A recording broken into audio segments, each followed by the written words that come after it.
Bismillahirrahmanirrahim. Assalamualaikum warahmatullahi wabarakatuh. Sebelum kita mulai, kita mereview lagi tadi dulu. Dalam membuat modul ajar, apa yang pertama? Bab. Ya. Bab, terus subbab atau topik. Ya. Setelah itu, capaian pembelajaran. Terus ke TP. Setelah ada TP, kompetensi awal. Setelah itu, praktek pedagogik yang terdiri atas model, metode, pendekatan. Boleh ketiga-tiganya atau salah satu dari dua. Oke, ini tergantung dari tujuan pembelajaran atau materi yang akan diajarkan. Bisa lanjut? Bisa fokus? Bisa. Oke ya. Tadi kita sudah jelaskan ya, model itu apa, metode itu apa, pendekatan itu apa. Jadi misalkan gini, peserta didik mampu memahami adab-adab dalam membaca Al-Quran dengan baik dan benar. Kira-kira kalau kita mau anak-anak didik tak tahu adab apa, model apa yang kita mesti terapkan di kelas? Ataukah tidak perlu model atau cuma langsung metode? Bisa langsung metode seperti itu cara arah berpikir tanah. Oh, kalau tujuan begini, saya kelasku supaya tercapai cepat tujuan pembelajaranku, pakai ke model ini deh. Pakai ke metode ini, begitu, supaya cepat kita tercapai. Jadi itu dikembalikan lagi ke teman-teman pengajar. Karena tidak semua tujuan pembelajaran itu mempunyai model yang sama untuk mencapainya. Jadi kalau seperti ini, contoh kita berpikir bersama nih. Peserta didik mampu memahami adab-adab dalam membaca Al-Quran dengan baik. Kira-kira kita menggunakan model kah? Atau menggunakan metode? Atau pakai pendekatan? Gimana? Krik-krik. Kira-kira apa? Saya berpikirnya begini, kalau kita tidak bisa berpikir karena kita tidak tahu beberapa macam model yang kita ketahui. Kurang yang kita tahu. Ya kan? Jadi kurang ke referensi kita untuk mau apa sih yang kita. Iya kan? Makanya kembali lagi ke mana? Ke literasi. Bisa salah satunya, bisa ketiga-tiganya. Tapi model itu bisa dibilang. Bisa. Tapi yang saya catat tadi yang saya lihat di tampilkan. Itu contoh kalau misalkan kita mau pakai ketiganya. Metode itu langkah-langkah. Ya, mencapai model. Kalau kita misalkan ada model tak, tapi kalau tidak ada model tak, langsung metode, langkah saja. Oke? Kira-kira ini. Saya ajak teman-teman berpikir. Peserta didik mampu memahami adab-adab dalam membaca Al-Quran dengan baik dan benar. Kira-kira metode apa atau model apa yang kita gunakan atau strategi apa? Metode simulasi. PBL bisa, tapi kembali lagi ke audiensnya. Audiensnya apa? Siswa kelas berapa? Siswa kelas 1. Kalau dia kelas rendah, bisa nggak kita ajak berpikir untuk tidak? Gitu. Bisa metode terbanyak teman-teman. Jadi tidak selamanya harus kita menggunakan model itu. Tergantung lagi audiens tak. Misal kalau adab, itu kalau kita mau adab berarti kita memberikan contoh. Ya, bisa demonstrasi kah? Bisa simulasi, bisa juga role play. Banyak. Kalau kita tahu beberapa model, beberapa metode dan beberapa pendekatan. Paham Ki? Ini, bisa saja model pembelajaran langsung. Model ini melibatkan pengajaran yang sangat terstruktur, eksplisit. Guru memberikan instruksi langkah demi langkah, menjelaskan konsep secara detail dan mengawasi latihan siswa untuk memastikan pemahaman. Contoh penerapannya, guru mulai dengan menjelaskan penjumlahan ini juga matematika ya. Contoh, setelah itu siswa diberi latihan soal dan sebagainya macam. Kalau pendekatan, ini banyak model. Ada model basis masalah, model pembelajaran kooperatif, project, dan ada contoh penerapannya ya. Inquiry. Ini ada metode demonstrasi. Misal, demonstrasi bisa juga. Kenapa? Kita menunjukkan adab dalam Al-Quran. Ya, seperti itu. Dia pendekatan. Seperti ini juga. Teman-teman sudah gunakan sebenarnya kayak ini. Strategi pembelajaran. Ada kan strategi mnemonik. Ada biasa itu kalau kemarin saya lihat akronim, frasa, singkatan-singkatan. Ini sebenarnya masuk pendekatan strategi. Menggunakan alat bantu memori seperti akronim atau frasa untuk membuat siswa mengingat informasi. Seperti itu. Oke? Jadi kira-kira untuk ini, tujuan pembelajaran ini cocoknya apa?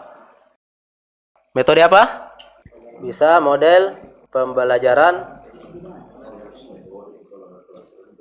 langsung. Metode bisa metode simulasi atau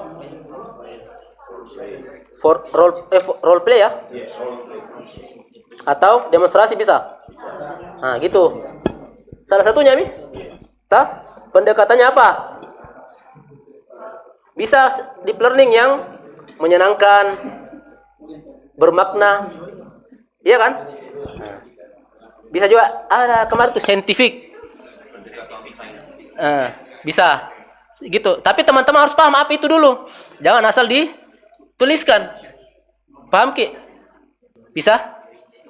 Oke. Selesai ini praktek pedagogik. Pendekatannya bisa ada, bisa tidak. Ya. Karena ini kita audiens adalah anak kelas 1. Kelas rendah. Tergantung ya, kalau anak kelas 5, kelas 6 kan bisa langsung apa? Bisa langsung dikasih masalah jika ada seperti ini. Oke, lanjut. Sarana prasarana ini anulah. Ya, sarananya apa? Apa lagi sarana? Seperti tak nanti tak balik-balik. Apa kira-kira? Kan bisa buku. Oke toh? Prasarana itu? Kelas apa? Sarana atau prasarana? Dan segala macam. Oke? Dituliskan semuanya. Prasarananya apa? Laptop, proyektor, apa kelas dan segala macam. Oke? Nah, mitranya siapa? Siswa. Apa pengertiannya kalau siswa?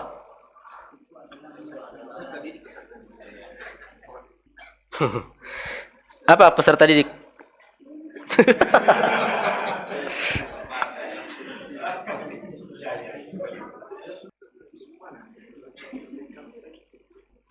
Apa kira-kira? Karena gini, tadi langsung saya chat temanku yang di kementerian, bantu kau dulu jelaskan apa itu mitra pembelajaran.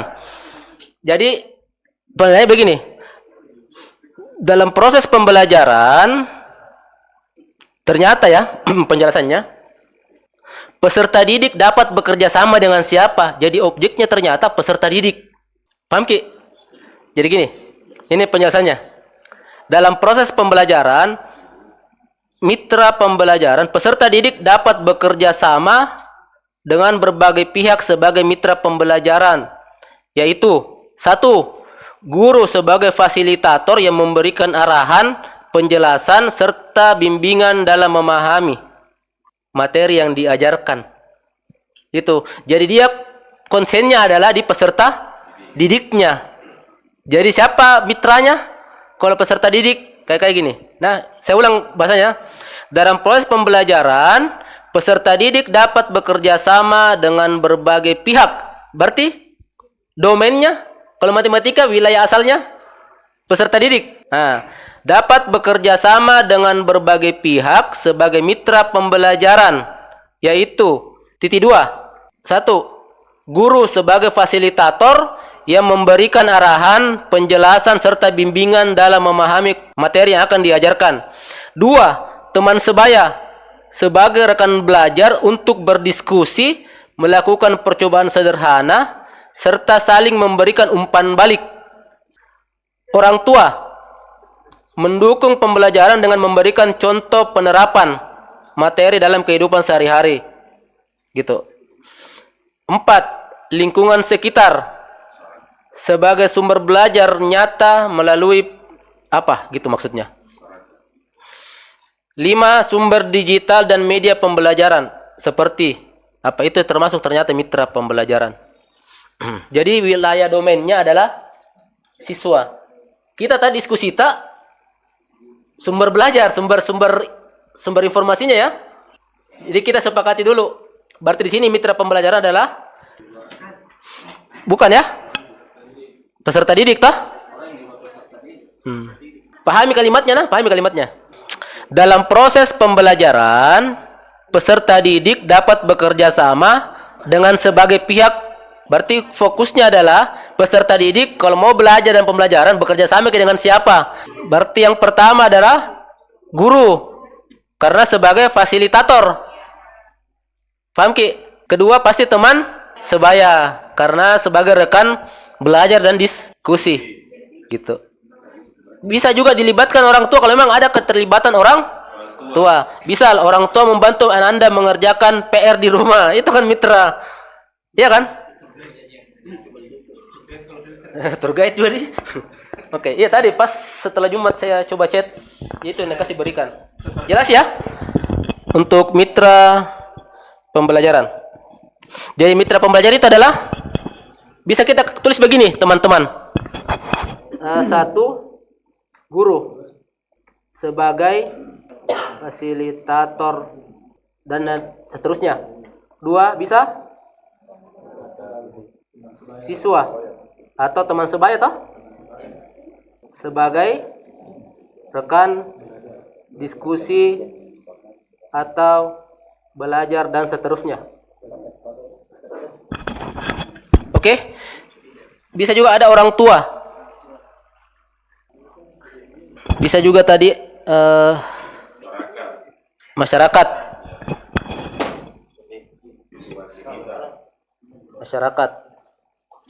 Masyarakat ini ya, lingkungan dan seterusnya. Oke? Sudah jam 2. Lanjut. Ya.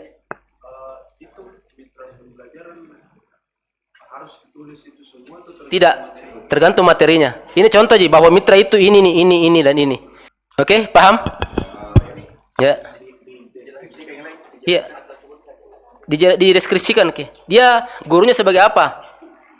Fasilitator dalam materi ini. Kan misalkan ada materinya toh?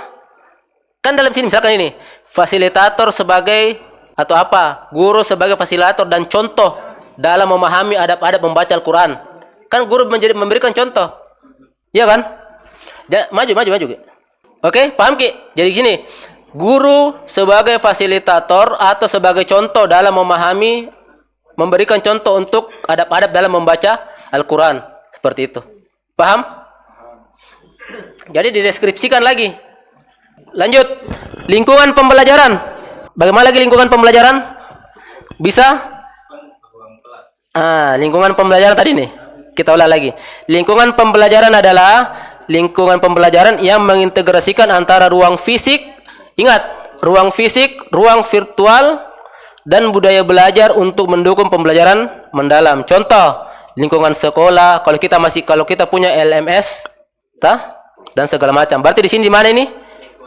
Di lingkungan sekolah. Lingkungan sekolah. Oke? Gitu. Bisa. Kalau Satpam tambah Ki, lab komputer. Kalau olahraga tambah lapangan. Ya? Apa pemanfaatan digitalnya? Pemanfaatan teknologi digital menciptakan pembelajaran yang atraktif. Contoh, media kuisis. Ya kan? Canva, YouTube dan segala macam. Oke, bisa saja YouTube. Kalau misalkan guru-guru mau memperlihatkan ini begini nih adab dalam membaca Al-Quran, bisa saja dia YouTube. Oke? Paham Ki? Lanjut. Pertanyaan pemantik. Apa pertanyaan pemantiknya? Nah, sebelum baca Al-Quran apa yang kita lakukan? Wudu. Terus kalau sudah baca Al-Quran apa kita lakukan? Gini. Itu pertanyaan pemantik. Jadi pertanyaan sederhana saja, ya. Jadi apa kira-kira sini pertanyaan pemantiknya? Ayo guru dunia kira-kira. Ya? Kenapa? Bisa. Bisa seperti itu. Siapa yang sudah baca Al-Quran? Oke. Ada yang angkat tangan. Tanya lagi. Kalau baca Al-Quran, apa yang dilakukan, nak? Apakah sudah wudu? Gitu. Belum. Enggak, Ustazah. Langsung ya baca Al-Quran. Nah, itu keliru, nak. Yang benar adalah dalam ada membaca Al-Quran seperti ini. Itu kan kita sudah masuk ke pembelajaran. Paham? Bisa ya? Biasanya itu model pembelajaran 5 sintaknya. Yang pertama orient. Apalagi? orientasi. Terus apa lagi? Presentasi ya? Demonstrasi mau? Demonstrasi. Terus latihan terbimbing. Apa lagi? Hah? Mengecek umpan balik mau di umpan lambung ini. Terus latihan. Nah, di sini perhatikan baik-baik teman-teman. Di sini nih pembagian-pembagiannya, perhatikan baik-baik. Kita harus membagi ini 5 ke yang mana kira-kira orientasi, demonstrasi, latihan terbimbing, umpan balik, latihan mandiri yang memahami. Berarti orientasi dan demonstrasi. Paham Ki? Jadi di situ dimasukkan di sini orientasi apa? Toh? Terus memahami apa? Iya kan? Kegiatan tak apa? Orientasi seperti apa? Memahami. Itu masuk di sini. Kenapa memahami? Demonstrasi. Kalau kita ini kan dalam pengalaman belajar di kegiatan kegiatan inti itu berpengaruh pada praktek pedagogik. Kalau kita pakai model pembelajaran, berarti ada sintak. Nah, di sini kita mencoba model pembelajaran langsung. Sintaknya ada 5. Orientasi, demonstrasi, latihan terbimbing, umpan balik sama latihan mandiri. Nah, di dalam modul ajar deep learning harus memiliki 3. Memahami, mengaplikasi, dan merefleksi. Nah, dari kelima sintak itu, kira-kira yang mana masuk ke memahami? Nah, tadi demonstrasi sama orientasi. Supaya siswa dalam proses orientasi sampai demonstrasi, siswa mampu paham terkait adab-adab membaca Al-Quran. Seperti itu. Paham? Nah, terus mengaplikasi seperti apa? Latihan terbimbing sama, di sini bisa latihan terbimbing.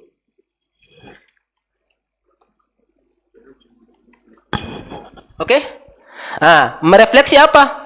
Bisa umpan balik dan latihan mandiri. Seperti itu. Nah, nanti bagaimana proses latihan terbimbingnya itu kembalikan lagi ke teman-teman. Bagaimana prosesnya? Peserta didik setelah disajikan, dia demonstrasikan adab-adab, peserta didik mempraktekkan bagaimana adab-adab membaca Al-Quran. Atau bisa menjelaskan adab-adab membaca Al-Quran. Jadi satu-satu bisa maju. Seperti itu. Oke? Nah, merefleksi bisa masuk umpan balik dan latihan seperti itu. Bisa? Ataukah untuk ini kita pindahkan saja di sini.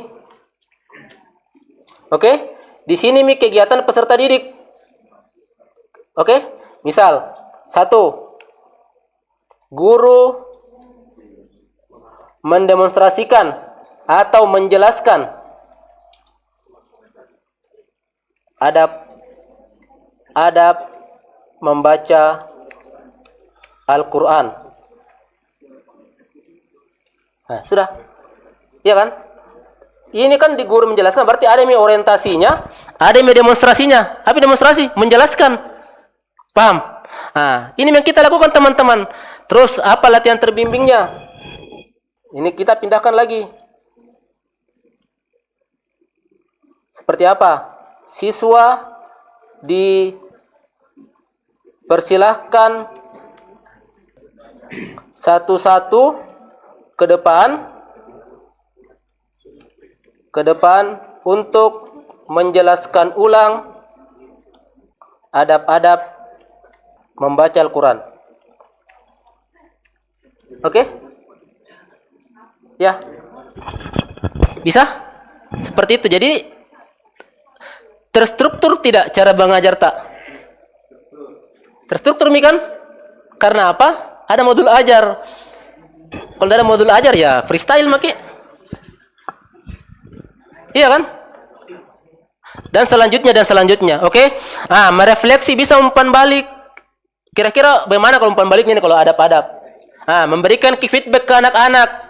Contoh, gini nah, seharusnya ini yang kita lakukan begini. Seperti itu. Latihan mandirinya bisa pakai gitu. Tadi panggil satu-satu kembali lagi. Jadi setelah anak-anak atau keperwakilan saja untuk menjelaskan itu, setelah itu latihan mandirinya panggil satu-satu menghadap di depan meja guru. Coba jelaskan adab-adab membaca Al-Quran. Nah, itu latihan mandirinya. Bisa? Dipahami? Hah? Kegiatan awal itu ada persepsi itu tidak usah dijelaskan. Biasa kita lakukan. Kan kalau kegiatan awal itu mengabsen, membuka dengan salam dan seterusnya. Lihat kegiatan inti di situ intinya. Namanya juga kegiatan inti, di situ intinya. Penutup. Apa penutup? Bisa menyimpulkan, bisa evaluasi, bisa diskusi dengan anak-anak banyak. Oke ya? Asesmen pada awal pembelajaran, proses dan akhir. Untuk asesmen nanti waktunya berbeda. Karena banyak bentuk asesmen. Ada formatif, sumatif dan lain-lain. Ada batch 3, 4 dan seterusnya. Oke, ada pertanyaan sampai di sini? Setiap model yang kita anukan, baca semuanya dulu utuh. Kalau lantas berarti cocok di sini. Iya kan? Berarti kita kuasai betul apa itu model yang kita mau laksanakan. Ini cocok di sini. Ini cocok di sini baru Iya kan? Terima kasih Ustazah. Jadi bisa saja di situ orientasinya bisa karena berdasarkan definisi ya. Dia lebih cocok masuk di kegiatan awal. Selama masih itu sintak ada. Intinya kan 5 sintak itu ada di dalam proses pembelajaran tak. Ada di sini. Ada di pengalaman belajar. Paham? Udah semua tujuan pembelajaran bisa menggunakan model yang sama. Ya. Apa kira-kira yang belum kita bahas? Dimensi profil lulusan.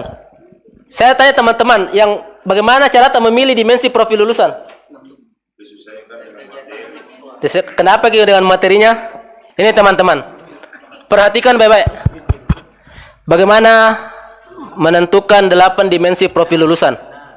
Ada 8 ya? Keimanan, kewargaan, penalaran kritis, kreativitas, kolaborasi, kemandirian, kesehatan, dan komunikasi. Dalam satu modul ajar, guru tidak diwajibkan menguasai seluruh dimensi sekaligus. Fokuskan 2-4 dimensi yang paling relevan dengan tujuan pembelajaran. Ya, dia masih semua. Ada beberapa menentukan dimensi profil lulusan. Yang pertama, dari tujuan pembelajaran. Kedua, dari aktivitas pembelajaran. Yang ketiga, dari dimensi dengan asesmen. Oke. Kalau dari tujuan pembelajaran, kita yang pertama. Tujuan pembelajaran menjadi dasar utama dalam menentukan dimensi profil lulusan. Guru perlu menganalisis kata kerja operasional. Lihat kata kerja operasional dalam tujuan pembelajaran dan proses berpikir yang dituntut dalam tujuan pembelajaran. Contoh, menjelaskan sifat-sifat cahaya dan penerapannya dalam kehidupan sehari-hari. Berarti analisisnya, kata kerjanya adalah menjelaskan dan menerapkan. Kalau menjelaskan dan menerapkan, kira-kira apa yang ada di sini? Penalaran kritis dengan komunikasi. Kenapa? Menjelaskan. Kalau menjelaskan berarti dia bisa berkomunikasi. Seperti itu. Paham? Ngerti? Gitu aja. Kalau menentukan dimensi profil lulusan. Jadi dimensi profil lulusan adalah apa yang dampak dari setelah mempelajari itu bagi siswa. Setelah mempelajari ini, siswa mampu berkomunikasi, siswa mampu bernalar kritis, seperti itu. Nanti di sini dijelaskan. Contoh. Tadi apa? Ini kalau adab-adab, kira-kira apa? Memahami adab. Berarti siswa apa kira-kira? Kalau dari beriman dan bertakwa. Berarti di sini. Apa penjelasannya? Melalui pembelajaran ini dan seterusnya, melalui pembelajaran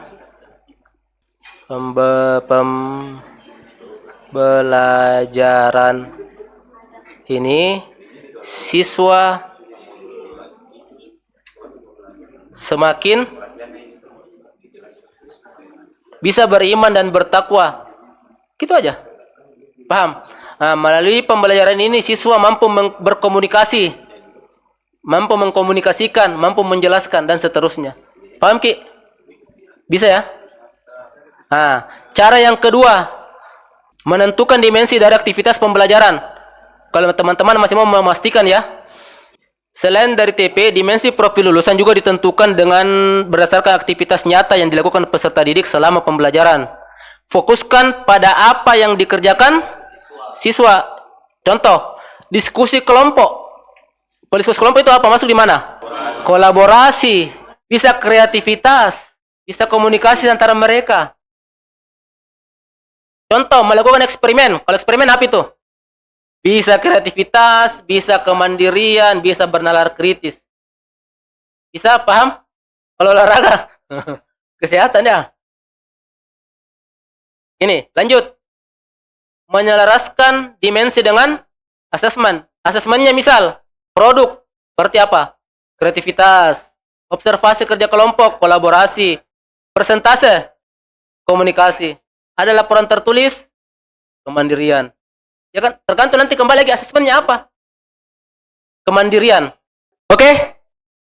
Perhatikan. Contoh, ini nih. Ini deskripsinya ya. Kalau kita kan nanti di modul ajar deskripsi. Nih. Contoh penulisan dimensi profil lulusan dalam modul ajar. Contoh kemandirian. Menunjukkan sikap tanggung jawab dalam menyelesaikan tugas yang diberikan. Selesai. Itu tujuan output tak kepada siswa.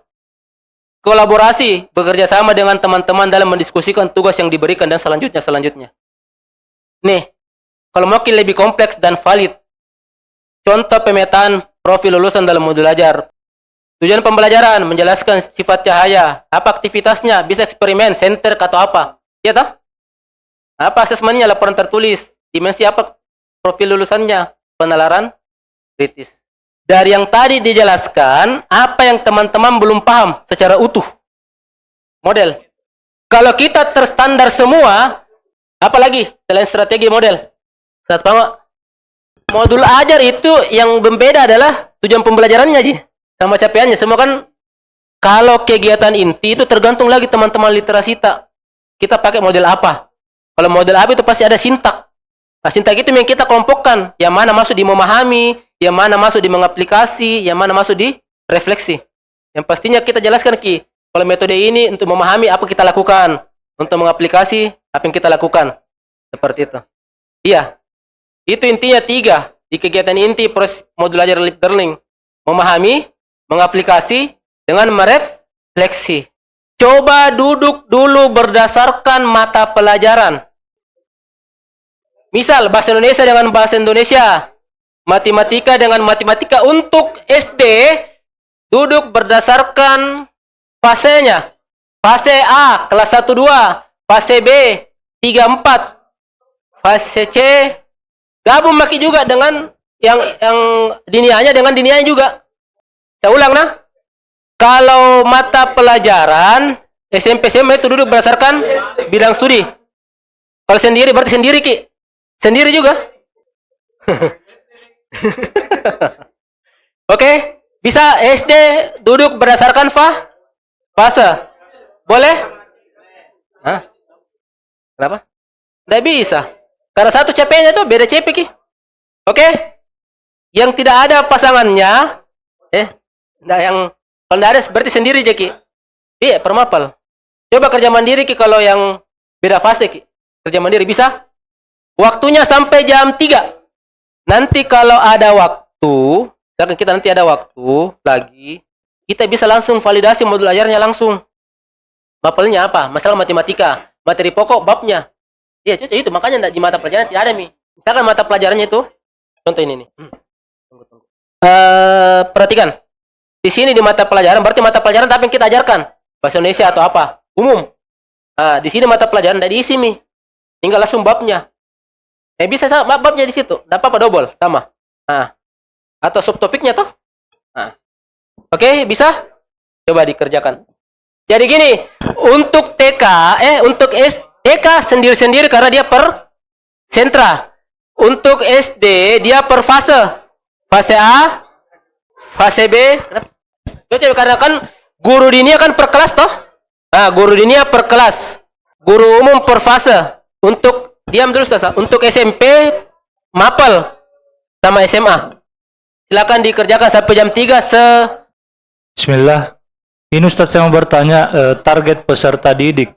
Misalnya di sini saya isi targetnya hari ini kan mengajar. Misalnya murid mampu memahami pengalamatan alamat fisik bilangan heksadesimal. Terus untuk memahami pelajaran tersebut di sini bisa tidak diisi kemampuan awal murid telah memahami konversi bilangan biner ke heksa. Ya. target peserta didik di sebelahnya adalah siswa kelas ini. Tidak. Target peserta didik makanya gini. Ada nih. Kesenjangan informasi. Tapi ini Ustaz Bang, ini. Makanya sini 2 kolom kita. Target peserta didik siswa kelas. Di sini di kemampuan awal, baru tadi materi sebelumnya. Paham lagi? Misalkan siswa kelas 9 dengan jumlah bla bla bla bla. Paham? Ya. Jadi saya sambil mengerjakan yang pertama apa? Bab sama sub bab. Baru lanjut ke capaian pembelajaran, baru tujuan pembelajaran, baru ke kemampuan awal, baru turun ke praktek pedagogik. Itu bisa terusnya. Yang mana lagi? Jadi gini teman-teman, dalam tujuan pembelajaran bisa saja 1 TP itu kita pikir ini susah butuh berapa kali pertemuan. Tidak apa-apa, terus situ makanya situ tujuan alokasi waktunya bisa saja 4 kali. Kalau SMP berapa menit itu? 40 menit. Nah, berarti kalau misalkan materi A susah butuh 3 kali pertemuan atau 2 kali pertemuan. Berarti 4 kali 40 menit. Kalau mau bagusnya ya, buat sendiri-sendiri buat per pertemuan Iya. Karena pasti beda anunya, beda kemampuan awal dan beda pemantiknya. Buat awal buat per pertemuan Iya. Khusus untuk modul ajar bisa kayaknya 1 kali kalau TK. Karena kan penjelasan umum terkait komponen-komponen modul ajar kan sudah diterima hari ini. Tinggal bagaimana isinya bagaimana pemanfaatan sentra bahan sentra. Kan itu kan tinggal apa yang digunakan alat dan bahan. Dan di hari Senin apa terkait temanya. Dinia termasuk dinia TK. Oke, sudah? 5 menit lagi. Semua sampai selesai. Target peserta didik itu siswa kelas berapa yang diajar? Nah, tulis di sini, di sini tulis siswa kelas 7, bukan di atas di sini, siswa kelas 7. Itu yang label kuning itu enggak usah diisi, yang label kuning. Oke. Perhatian semua dulu teman-teman. Tidak ada yang menulis, tidak ada yang memperhatikan laptop, perhatikan ke sini. Karena modul ajar itu butuh waktu dan suasana yang tenang. Karena ini adalah rencana pembelajaran yang kita ajarkan mau ke siswa. Ini bukan kita buru-buru mau siapa cepat selesai. Tapi bagaimana berpikir supaya ini bisa materi ini bisa sampai ke siswa dengan mudah untuk dipahami. Gitu. Ya. Jadi bukan si buru-buru cepat selesai, bukan. Di sini bukannya cari siapa yang cepat selesai. Tapi siapa yang paham. Oke? Bukan tergantung siapa yang cepat. Ya. Tergantung bagaimana bisa paham. Tulis kesan positif dari pelatihan ini. Jangan bagi tulis tulis bagi sejujur-jujurnya. Kesan positif dari pelatihan ini dan kesan negatifnya dari pelatihan ini apa? Dan kritiknya untuk pelatihan ini apa? Sudah? Yang sudah silakan dikumpul. Sudah? Baru kita lanjut diskusi. Sudah? Apa lagi belum? Ustaz Fari? Sudah. Ya, silakan dikumpul terus dikembalikan ke tempat yang tadi dekat kabel. Ya, dikumpulkan. Oke, teman-teman. Perhatikan. Perhatian tidak ada yang menulis dan lihat laptop. Saya berpikir tadi begini. Saya berpikir sepintas tadi bagaimana kalau nanti pelatihannya kita untuk dinia kita fokuskan. Ya. Jadi kita fokuskan ke dinia, bisa saja begini. Kita 1 hari dinia pagi, setelah itu umum mungkin datang tapi sebentar tuh sama-sama mengerjakan lagi. Ya kan? Paham ke maksudnya? Jadi gini, di Nia ada waktu ekstra. Hah? Dikasih lebih di. Terus gini teman-teman, saya minta satu ikhwan, satu ahwat. Saya minta satu ikhwan, satu ahwat memberikan kesan-kesannya, testimoninya. Siapa yang mau wakil ikhwan?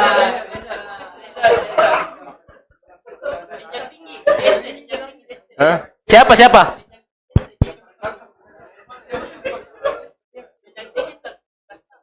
Ada? Tidak gini, dosa misalnya tunjuk-tunjuk. Siapa yang mau perwakilan ihwa sama ahwat? Testimoni pelatihan ini. Ya, Ustaz Pango. Bismillah. Berhentilah menjadi guru yang sempurna. Tetapi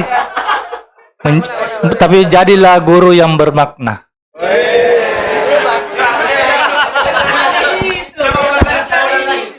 Tidak. Jadi ya, berhentilah menjadi guru yang sempurna, tapi jadilah guru yang bermakna dan guru pembelajar. Itu Mi. Oke, berikan ke Ustaz.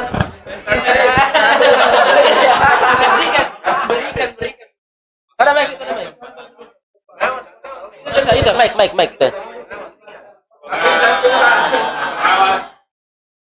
Pengawas dari Kita Mas Satri. Hubungan MPD GR. Ya, Satri. Pengawas dari Dinas Pendidikan Kota Makassar. Satri. Ya, silakan Satri. Ya, bismillah. Pesan dan kesannya itu terima kasih telah diberikan ilmu yang baru lagi. Karena pun biasa kita sudah tahu tentang materi, tapi pelajaran itu zaman harusnya terus belajar.